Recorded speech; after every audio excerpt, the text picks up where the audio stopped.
Pupuntahan po namin ngayon yung 600,000 pesos na house and lot na nakita namin sa listahan ni Pag-ibig Fund dun po sa kanilang acquired assets list.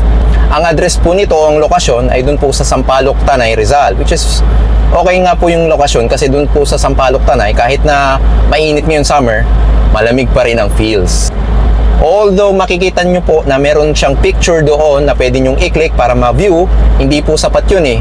Kasi sabi ni Pag-ibig Fund, as is where is. So, kailangan ko pong puntahan o kailangan po naming puntahan para makita namin yung kondisyon ng bahay, kung kailangan ba ng major repair at kung ano-ano pa. So, samahan nyo po ako, puntahan po natin. We're here at Liro Homes. Ito yung nakita namin sa website na address. Check po natin yung unit, nabakura na siya. Hindi siya natapos, hanggang dito lang siya. Siguro meron yung open fence na hindi natapos nung previous owner. Ito po, subject for repair pa po yan. Wala po siyang alulod. Pag pupunta po tayo sa likod, naka-firewall na po siya. Pero pag tinitignan nyo yung part na parang may alulod, major repair pa yan. Dito pa lang po sa labas, pag tinignan natin yung bintana, wala na po siyang glass, although meron siyang grill. Sa side, still may firewall pa rin. Oh, so side to side ang firewall niya. Pasok tayo. Tabi-tabi po. Tabi-tabi po.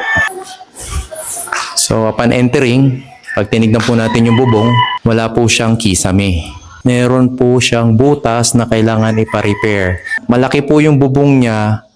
Pwede siya mag-loft type. Dito po, wala po talagang salamin. Ang kusina, wala siyang sink. Ikaw na po magpapasink niyan pero nakaabang na po siya.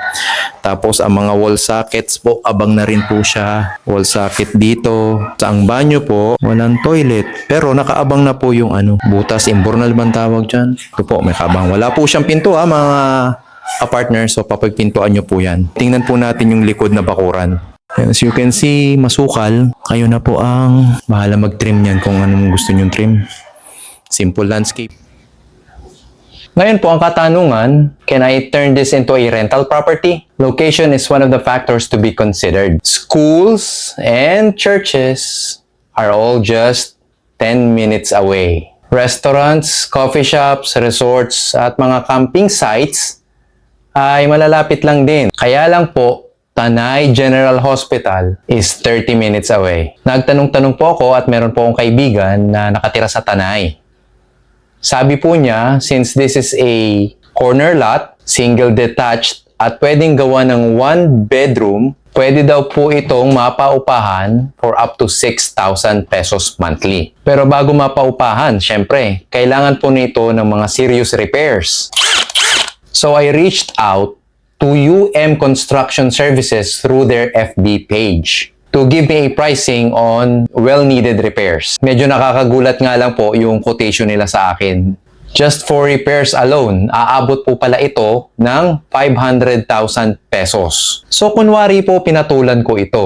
Ito po ang breakdown. Yung bahay po is around 600,000. Ang repairs po is 500,000 at ang total investment ko po dito na lalabas is 1.1 million pesos. Possible rent would be 6,000 pesos per month and yung pong tutubuin ko after pong tanggalan ko ito ng maintenance cost buwan-buwan, syempre kasi hindi po natin alam kung may mga future repairs pa ito, would be 4,500 pesos. So ang tutubuin ko po dito would be 54,000 pesos sa loob ng isang taon. So if all went smoothly, wala pong masyadong repairs at makakakuha po ako ng matinong tenant, makakabawi po ako o makakapag-return of investment po ako o yung pong ROI within 20 years. Ang tagal. Baka uugod-ugod na ako, hindi pa ako nakakabawi. Kayo po ba? Papatulan nyo ito? Write your answers in the comment section below. So that's it for this video. Thank you all for watching All About Income.